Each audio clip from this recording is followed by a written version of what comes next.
जी अस्सलाम वालेकुम की हाल चाल है वीरां दा भरावां दा तुसी जुड़ियो साडे YouTube चैनल रंगला पंजाब दे नाल ते मैं तुहाडा मित्र सहील लशारी। जिस तरह कि मैं तुहानू पहले व्लॉग दे विच अम्मा जी होरां दा घर विखाया सी ते सानू मिलियां नहीं सन फरमा ले ते अज अम्मा जी होरी सानू मिल भी गए ने ते उन्हां नाल तुहाडी गलबात करने ते उन्हां दी जिंदगी बारे तुहानू दसने हैं। अच्छा अम्मा जी की हाल चाल है? चंगा अपना की नाम है जी? हुसन बानो। हुसन बानो। ते अम्मा जी कल्ले ही रहंदे हो इस घर च? साई मरिया होया है उत्थे घर हैगा तो उत्थे उन्हां ने मैनू कढिया चा मुड़ा मेरे पुत्र ने मरले च पा दिता यार रूडी च।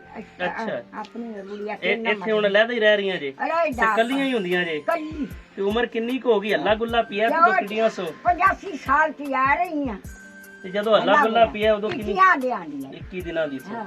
ते हुण तुहाडा बेटा वगैरह कोई तुहाडे नाल नहीं दा ना ते गुजारा किवें हुंदा है? गुजारा आई हुंदा है अल्लाह दिंदा है। चलो जी ਅਸੀਂ ਗਵਰਨਮੈਂਟ ਨੂੰ ਵੀ ਅਪੀਲ ਕਰਾਂਗੇ ਜਾਂ ਦੂਸਰੇ ਜਿੰਨੇ ਵੀ ਸਰਵੇਅਰ ਟੀਮਾਂ ਨੇ ਜਾਂ ਇੱਥੇ ਆਂਦੇ ਨੇ ਅਸੀਂ ਉਹਨਾਂ ਨੂੰ ਵੀ ਰਿਕੁਐਸਟ ਕਰਨੇ ਕਿ ਅੰਮਾ ਜੀ ਹੋਰਾਂ ਦੇ ਬਾਰੇ ਤੇ ਅੱਜ ਕੱਲ ਭਾਜੀ ਕੋ ਨਹੀਂ ਦਿੰਦਾ ਚੁੱਲੇ ਤੋਂ ਜਾਂ ਇਹ ਤਗਲੇ ਆਣਨ ਕਿਵੇਂ ਆਈ ਖਈ ਹੈ ਵੇ ਮੌਲਦ ਆਏ ਹੈ ਅੱਤਾ 100 ਦਾ ਸ਼ੇਰ ਲੈਣੇ ਕੋਈ ਭਾਜੀ ਨਹੀਂ ਦਿੰਦੀ। ਸਾਡੀ ਗਵਰਨਮੈਂਟ ਨੂੰ ਅਪੀਲ ਹੈ ਸਪੈਸ਼ਲੀ ਤਹਿਸੀਲ ਮਿੰਚਨਾਬਾਦ ਡਿਸਟ੍ਰਿਕਟ ਬਹਾਵਲਨਗਰ ਫਰਮਾਂ ਵਾਲਾ ਚੱਕ ਹੈ ਮੰਡੀ ਸਾਦਿਕਾਂ ਦੇ ਨਾਲ ਤੇ ਅੰਮਾ ਜੀ ਹੋਰਾਂ ਦੇ ਉਹਨਾਂ ਦਾ ਸਪੈਸ਼ਲ ਸਰਵੇ ਕਰਕੇ ਬੇਨਜ਼ੀਰ ਇਨਕਮ ਸਪੋਰਟ ਪ੍ਰੋਗਰਾਮ ਹੈ ਅਸੀਂ ਉਹਨਾਂ ਨੂੰ ਰਿਕੁਐਸਟ ਕਰਨੇ ਜਾਂ ਹੋਰ ਅਹਿਸਾਸ ਜਾਂ ਜਿੰਨੇ ਵੀ ਰਾਸ਼ਨ ਦੇ ਪ੍ਰੋਗਰਾਮਸ ਚੱਲ ਰਹੇ ਨੇ ਸਪੈਸ਼ਲੀ ਅੰਮਾ ਜੀ ਹੋਰਾਂ ਦੇ ਬਾਰੇ 'ਚ ਅਸੀਂ ਚੀਫ ਮਿਨਿਸਟਰ ਆਫ ਪੰਜਾਬ ਉਹਨਾਂ ਨੂੰ ਵੀ ਰਿਕੁਐਸਟ ਕਰਾਂਗੇ ਕਿ ਅੰਮਾ ਜੀ ਹੋਰਾਂ ਦੇ ਬਾਰੇ 'ਚ ਸੋਚਿਆ ਜਾਵੇ ਔਰ ਉਹਨਾਂ ਦੀ ਇਮਦਾਦ ਕੀਤੀ ਜਾਵੇ ਔਰ ਉਹਨਾਂ ਕੋਲ ਘਰ ਨਹੀਂ ਹੈ ਸਪੈਸ਼ਲੀ ਉਹਨਾਂ ਨੂੰ ਜਿਹੜਾ ਘਰ ਬਣਾਉਣ ਦੀ ਸਕੀਮ ਹੈ ਉਹਦੇ ਮੁਤਾਬਕ ਜਿਹੜਾ ਉਹਨਾਂ ਨੂੰ ਘਰ ਵੀ ਦਿੱਤਾ ਜਾਵੇ।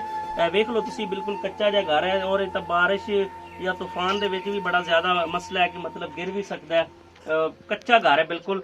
ਸਾਡੀ ਰਿਕੁਐਸਟ ਹੈ ਅੰਮਾ ਜੀ ਕਹਿ ਦਿੱਤਾ ਹੈ ਤੁਸੀਂ ਵੀ ਕੋਈ ਵਜ਼ੀਰ ਆਲਾ ਪੰਜਾਬ ਨੂੰ ਕੋਈ ਰਿਕੁਐਸਟ ਕਰੋ ਤੁਸੀਂ ਵੀ ਜਿਹੜੇ ਆਪਣੇ ਵਜ਼ੀਰ ਨੇ ਵਜ਼ੀਰ ਉਹਨਾਂ ਨੂੰ ਕਹੋ ਵੀ ਮੈਨੂੰ ਮਕਾਨ ਬਣਾ ਕੇ ਦੇਵਣ ਕਹਿ ਦਿਓ ਜ਼ਰਾ ਆਪਾਂ ਨੂੰ ਵੇਖਿਆ ਜਾਂਦਾ ਹੈ ਪੂਰੇ ਪਾਕਿਸਤਾਨ 'ਚ ਗੱਲ ਕਰੋ ਉਹਨਾਂ ਨਾਲ ਇੱਥੇ ਉਹਨਾਂ ਨੂੰ ਕਹੋ ਵੀ ਮੈਨੂੰ ਮਕਾਨ ਬਣਾ ਕੇ ਦਿਓ। ਵੇਖੇ ਨਾ ਭਾਊਆ ਮੇਰੀ ਅਕੰਡੀ ਜਾਨ ਹੈ ਤੇ ਕੱਚੀਆਂ ਪਿੱਲੀਆਂ ਕੱਢਾ ਬਣਾ ਤੇ ਕੱਚਾ ਪਿੱਲਾ ਆਪੇ ਬਣਾ ਤੇ ਨਾ ਤੇ ਘਰ ਬਣਾਈ ਬੈਠੀਆਂ ਤੇ ਕਾਕਿਆਂ ਨੇ ਵੇਖਿਆ ਤੇ ਉਹ ਆਖਦੇ ਨੇ ਅੰਮਾ ਤੂੰ ਅਗਾ ਪਿਛਾ ਰੋਂਦੀ ਚਾਹੀਦੀ ਨਹੀਂ ਹੈ ਨਾ ਖਰਾ ਤੇ ਨਾ ਪਾਣੀ ਆ ਥੋੜਾ ਦਿੰਦਾ ਹੈ ਕੋਈ ਕਿਸੇ ਦੇ ਜੀ ਚ ਕੁਛ ਜਾਵੇ ਤਾਂ 150 ਦੇ ਦਿੰਦੇ ਤੇ ਮੇਰਾ ਮੋੜਾ ਸਰਫਾ ਕਰਨਾ ਮੇਰਾ ਸਾਰਾ ਹੈ ਤੇ ਉਹ ਆਦਾ ਕੋਈ ਦੁੱਧ ਦਾ ਘੋਟ ਵੀ ਕਿਸੇ ਕੋਈ ਬੈਠਾ ਹੈ ਹੁਣ ਦੁੱਧ ਹੀ ਬਣੇ ਹੋਏ ਨੇ ਪਿਆਲੀ ਕਰਾਂ ਤਾਂ ਉਹ ਚੋਇਆ ਦੇ ਦਿੰਦੇ ਮੋੜਾ ਗੋਆ ਬੂਆ ਚਾ ਲਿਆ ਲੋਕ ਅਹਿਸਾਸ ਕਰਦੇ ਨੇ ਹਾਂ ਥੱਪ ਤੇ ਇਹ ਵੇਚਾਂ ਤੇ ਕੱਖ ਕਾਨਾ ਵੀ ਮੰਗ ਤੇ ਲਿਆ ਤੇ ਰੱਖਾ ਹੈ ਵੀ ਗੁੱਲੀ